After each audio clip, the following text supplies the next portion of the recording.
Hello guys, sa video ito guys, isi-share ko na naman sa inyo yung regarding sa mga sins o mga kasalanan na dapat nating baguhin sa sarili natin kung gusto natin ay magbalik sa Diyos guys at ma-inherit natin yung kingdom ni God guys. Kung gusto natin na gano'n ang mangyari sa buhay natin guys, sa kabilang buhay ay baguhin natin yung mga daily habit natin na akala natin normal lang para sa atin, hindi natin alam na kasalanan pala siya sa Diyos guys. Si-share ko sa inyo guys yung napag-aralan ko sa Bible, ano-ano yung mga kasalanan na mga deadly sins siya guys, yung mga ayaw ng Panginoon na ginagawa natin guys, at saka itatakel ko rin dito guys, ano yung mga unforgivable sins, yung mga kasalanan na hindi napapatawad ng Diyos guys. Umpisahan na natin guys. Lahat tayo talaga nagkakasala, kahit ako nagkakasala pa din ako guys, kasi syempre tao tayo, normal sa atin yun, nasa earth tayo.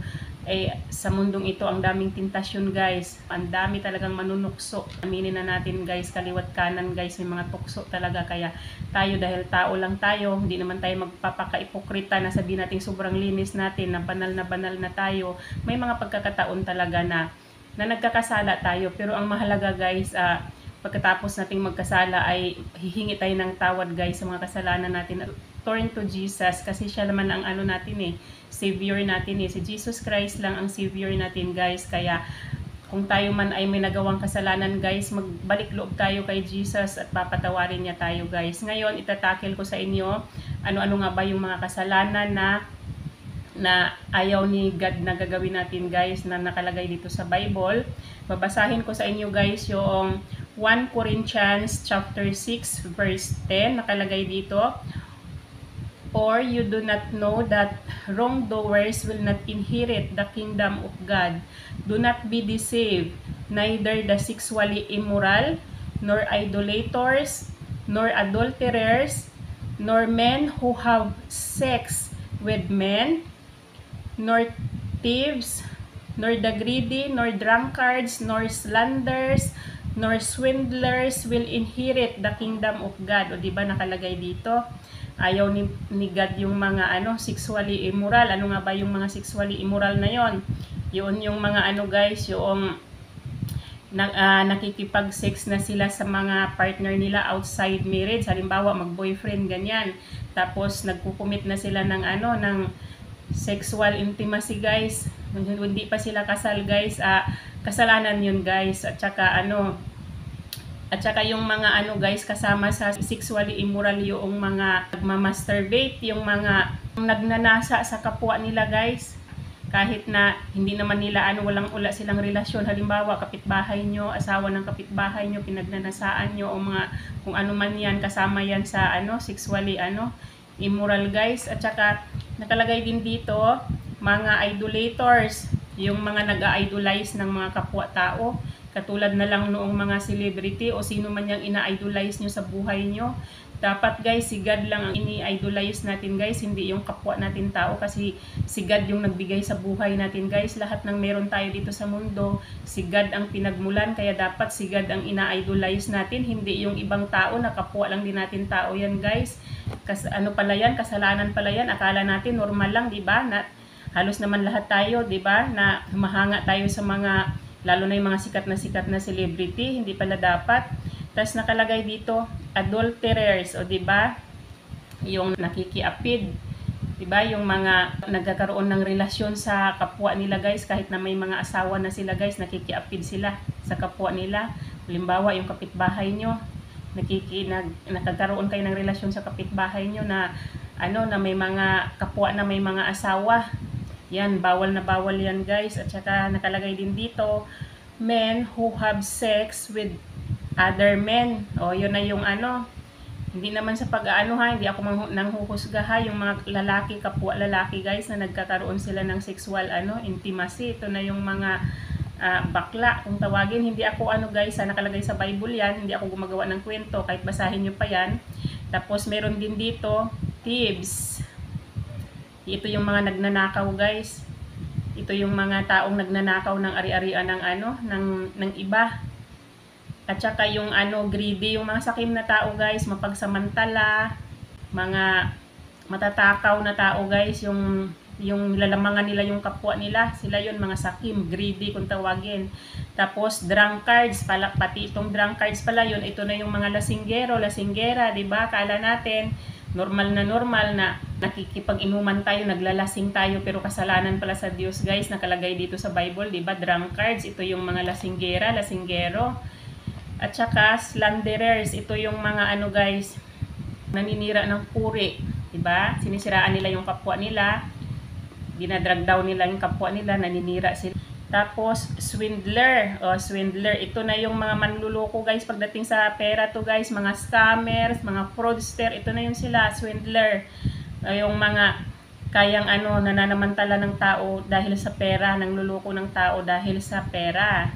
Ayan. Itong mga kasalanan na to, guys, will not inherit the kingdom of God. Diba? Hindi sila tinatanggap ni God.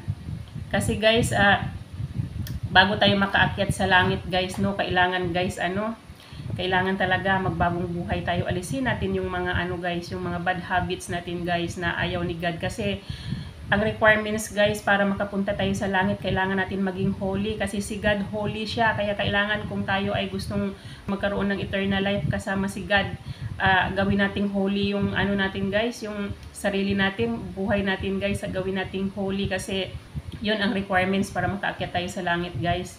Paano nga ba tayo maging holy kung ang mga gawain nating masama ay ayaw pa rin nating tigilan, di ba? Dapat ay magbagong buhay na tayo.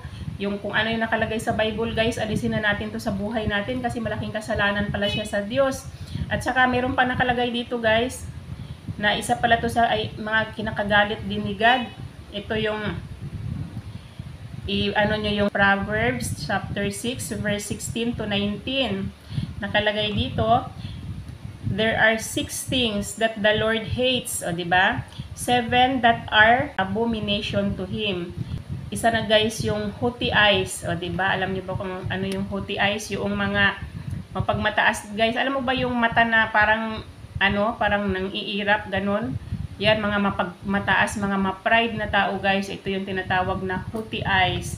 Tapos, guys, kasama din yung lying tongues, yung mga sinungaling. Ayaw din, galit na galit si God sa sa mga sinungaling na tao. And hands that shed innocent blood. O ano nga ba yung hand that shed innocent blood? Ito yung kamay na pumapatay ng mga inosenteng tao. Ito siguro yung mga, ibig sabihin, yung mga nagpapa-abort, guys, yung mga baby na mga innocent pa, guys, mga inosente, pinapatay nila, 'di ba? Basta yung mga pumapatay ng mga mga inosente na tao, ito yung ibig sabihin nitong itong hands that shed innocent blood. A heart that devises wicked plans, o yung mga nagpaplano ng masama laban sa kapwa nila, guys. Ito yon, nagpaplano ng harm laban sa kapwa nila. Ito yung ibig sabihin ng a heart with devices, that devices wicked plans, o diba? Nagpaplano ng evil laban sa kapwa nila, guys. Nagagalit si God sa ganung uri ng mga tao. Feet that make haste to run to evil.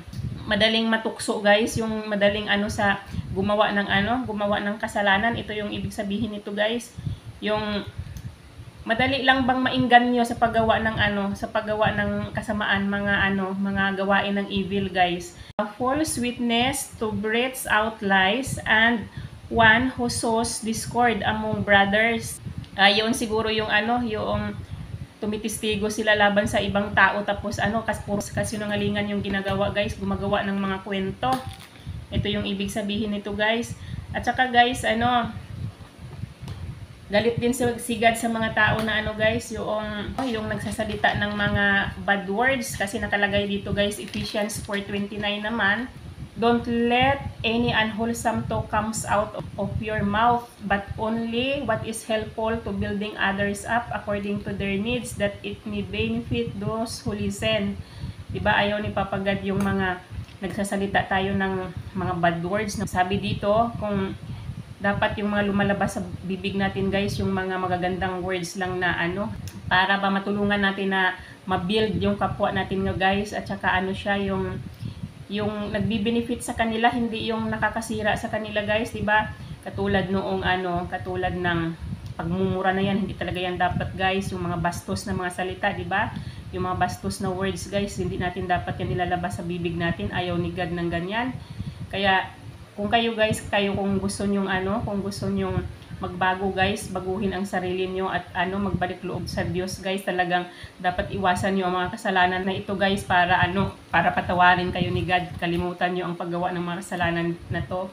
At saka i-tackle ko naman kung ano nga ba yung mga unforgivable sins, yung mga hindi napapatawad ng Diyos guys. Yung mga binanggit ko mga kasalanan na yun guys, na binanggit ko, pwedeng patawarin ng Diyos, depende sa inyo kung kung magsisi kayo at humingi kayo ng tawad guys. Mapapatawad ni God lahat ng mga kasalanan na nabanggit ko, maliban lamang itong kasalanan na babanggitin ko sa inyo na unforgivable sins. Ano nga ba ito?